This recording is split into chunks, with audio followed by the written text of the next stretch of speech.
ಕ್ಷಣದಲ್ಲಿ ಮಂಕಾಳ್ ವೈದ್ಯ ಔಟ್ ಆಗಿದ್ದಾರೆ. ಮಲ್ಲಿಕಾರ್ಜುನ್ ಅವರು ಇನ್ ಆಗಿದ್ದಾರೆ. ಲಿಂಗಾಯತ ಒಕ್ಕಲಿಗ ಎಸ್ಸಿ ತಲಾ 6 ಸಚಿವರು, ಎಸ್ಟಿ 3, ಮೈನಾರಿಟಿಯಲ್ಲಿ 4, ಕುರುಬ 3, ಮರಾಠ 1, ರಜಪೂತ 1, ಈಡಿಗ 1, ಉಪ್ಪಾರ 1. ಅದರಲ್ಲಿ ಮಹದೇವಪ್ಪ, HKP ಗಿರೀಶ್ ಒಂದಿಷ್ಟು ಈ ಒಂದು ವಿಚಾರಕ್ಕೆ ಸಂಬಂಧಪಟ್ಟ ಹಾಗೆ ಅಸಮಾಧಾನ ಸ್ಫೋಟಗೊಂಡಿದೆ. ಕೊನೆ ಕ್ಷಣದಲ್ಲಿ ಮಂಕಾಳ್ ವೈದ್ಯ ಹೊರಗಡೆ ಹೋಗಿರತಕ್ಕಂಥದ್ದು, SS ಮಲ್ಲಿಕಾರ್ಜುನ್ ಅವರು ಒಳಗ್ ಬಂದಿರತಕ್ಕಂಥದ್ದು, ಇವೆಲ್ಲವೂ ಕೂಡ ಒಂದಿಷ್ಟು ಚರ್ಚೆಗಳಿಗೆ ಕಾರಣ ಆಗಿದೆ. ಒಂದಿಷ್ಟು ಚರ್ಚೆಗಳು ಹುಟ್ಕೊಂಡಿದೆ. ಈಗ ಈ ಒಂದು ವಿಚಾರಕ್ಕೆ ಬೆಂಬಲಿಗರು ಆಕ್ರೋಶವನ್ನು ವ್ಯಕ್ತಪಡಿಸ್ತಾ ಇದ್ದಾರೆ. ಎಲ್ಲ ಕಡೆ ಆಕ್ರೋಶ ಭುಗಿಲೇಳ್ತಾ ಇದೆ. ಇದು 2 ತಿಂಗಳ ನಂತರ, 2 ತಿಂಗಳು ಸತತ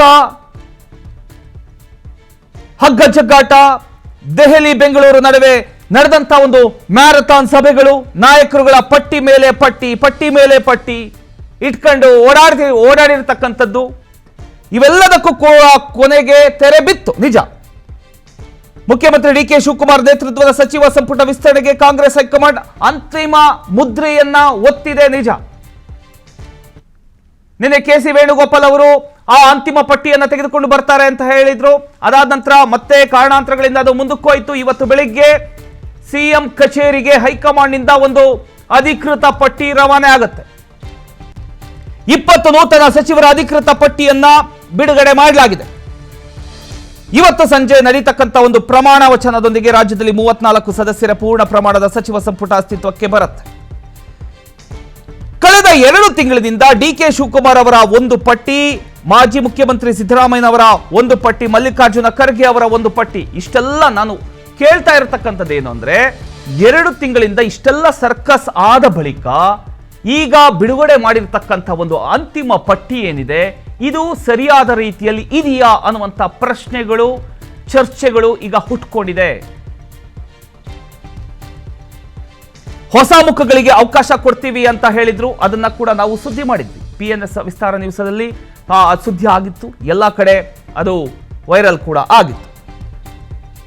ಹೊಸ ಮುಖಗಳಿಗೆ ಅವಕಾಶ ಕೊಡ್ತೇವೆ ಅಂತ ಕಾಂಗ್ರೆಸ್ ಹೈಕಮಾಂಡ್ ಪದೇ ಹೇಳಿತ್ತು. ಆದ್ರೆ ಈಗಿನ ಚಿತ್ರಣವನ್ನ ನೋಡಿದ್ರೆ 12 ಹೊಸ ಮುಖಗಳಿಗೆ ಅವಕಾಶ ಸಿಕ್ಕಿದ್ರು ಕೂಡ ಸಂಪುಟದಲ್ಲಿರ್ತಕ್ಕಂಥ ಬಹಳಷ್ಟು ಮಂದಿ ಈಗಾಗಲೇ ಸಚಿವರಾಗಿದ್ದ ಅನುಭವಿಗಳೇ. ಹಾಗಾದ್ರೆ ಹೊಸ ನಾಯಕತ್ವಕ್ಕೆ ಅವಕಾಶ ಅನ್ನುವಂಥ ಒಂದು ಭರವಸೆ ಎಷ್ಟರ ಮಟ್ಟಿಗೆ ಈಡೇರಿತು ಅನ್ನುವಂಥ ಪ್ರಶ್ನೆ ಸಹಜವಾಗಿಯೇ ಎದ್ದಿದೆ.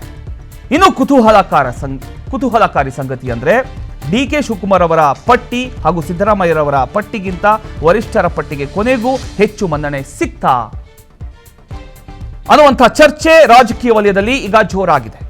ಕೊನೆ ಕ್ಷಣದಲ್ಲಿ ಕೆಲವರ ಒಂದು ಹೆಸರು ಕೈ ಬಿಡಲಾಗಿದೆ, ಕೆಲವರ ಹೆಸರು ಸೇರ್ಪಡೆ ಆಗಿದೆ ಅನ್ನುವಂಥ ಮಾತುಗಳು ಕೂಡ ಕೇಳ ಬರ್ತಾ ಇದೆ. ಈ ಪಟ್ಟಿಯಲ್ಲಿ ಲಿಂಗಾಯತ, ಒಕ್ಕಲಿಗ ಹಾಗೂ SC ಸಮುದಾಯಗಳಿಗೆ ತಲಾ 6 ಸಚಿವರು, ST ಸಮುದಾಯಕ್ಕೆ 3, ಅಲ್ಪಸಂಖ್ಯಾತರಿಗೆ 4, ಕುರುಬರಿಗೆ 3, ಜೊತೆಗೆ ಮರಾಠ, ರಜಪೂತ, ಈಡಿಗ, ಉಪ್ಪಾರ, ಲಂಬಾಣಿ ಸೇರಿದಂತೆ ವಿವಿಧ ಸಮುದಾಯಗಳಿಗೆ ಪ್ರಾತಿನಿಧ್ಯ ನೀಡಲಾಗಿದೆ. ಹೀಗಾಗಿ ಸಾಮಾಜಿಕ ಹಾಗೂ ಪ್ರಾದೇಶಿಕ ಸಮತೋಲನ ಸಾಧಿಸೋದಕ್ಕೆ ಕಾಂಗ್ರೆಸ್ ಪ್ರಯತ್ನ ಮಾಡ್ತಿದೆ ಅನ್ನುವಂಥದ್ದು ಒಂದು ವಾದ. ಆದ್ರೆ ಮತ್ತೊಂದು ಕಡೆ ಹಲವು ಹಿರಿಯ ಸಚಿವರಿಗೆ ಈ ಬಾರಿ ಅವಕಾಶ ಸಿಗದೆ ಹೋಗಿರತಕ್ಕಂಥದ್ದು ಪಕ್ಷದೊಳಗಡೆ ಅಸಮಾಧಾನಕ್ಕೆ ಕಾರಣ ಆಗಿದೆ. ಎಲ್ಲ ಕಡೆ ಆಕ್ರೋಶ ಭುಗಿಲೇಳ್ತಾ ಇದೆ. ಕೆಲವರು ಈ ಒಂದು ವಿಚಾರಕ್ಕೆ ಸಂಬಂಧಪಟ್ಟ ಹಾಗೆ ವಿಷ ತಗೊಳ್ತೀವಿ ಅಂತ ಕೂಡ ಹೇಳ್ತಾ ಇದ್ದಾರೆ. ಇಷ್ಟೆಲ್ಲ ಗೊಂದಲಗಳು ಸೃಷ್ಟಿಯಾಗ್ತಾ ಇದ್ದಾವೆ. ಸಚಿವಾಕಾಂಕ್ಷಿಗಳು ಬಹಿರಂಗ ಅಸಮಾಧಾನ ವ್ಯಕ್ತಪಡಿಸ್ತಾ ಇದ್ದಾರೆ ಅನ್ನುವಂಥ ವರದಿಗಳು ಕೂಡ ಬರ್ತಾ ಇದೆ. ಹೀಗಾಗಿ ಸಂಪುಟ ವಿಸ್ತರಣೆಯಾದರೂ ಕೂಡ ಕಾಂಗ್ರೆಸ್ನೊಳಗಿನ ರಾಜಕೀಯ ಬಿರುಗಾಳಿ ಇನ್ನೂ ಕೂಡ ಸಂಪೂರ್ಣವಾಗಿ ಶಮನವಾಗಿಲ್ಲ ಅನ್ನೋದು ಸ್ಪಷ್ಟ. ಇದನ್ನ CM DK ಶಿವಕುಮಾರ್ ಅವರು ಯಾವ ರೀತಿ ತೆಗೆದುಕೊಂಡು ಹೋಗ್ತಾರೆ ಎಲ್ಲರನ್ನ, ಯಾಕಂದ್ರೆ ಎಲ್ಲರೂ ಕೂಡ ಪಕ್ಷಕ್ಕೋಸ್ಕರ ಒಂದಲ್ಲ ಒಂದು ರೀತಿಯಲ್ಲಿ ದುಡಿದಿದ್ದಾರೆ. ಸೊ ಇಂಥ ಒಂದು ಸಂದರ್ಭದಲ್ಲಿ ಎಲ್ಲರನ್ನ ಸರಿಯಾದ ರೀತಿಯಲ್ಲಿ ಸರಿದೂಗಿಸಿಕೊಂಡು ಹೋಗಬೇಕಾಗಿರತಕ್ಕಂಥದ್ದು ಮುಖ್ಯಮಂತ್ರಿಗಳ ಕರ್ತವ್ಯ ಆಗಿರುತ್ತೆ. ಸೊ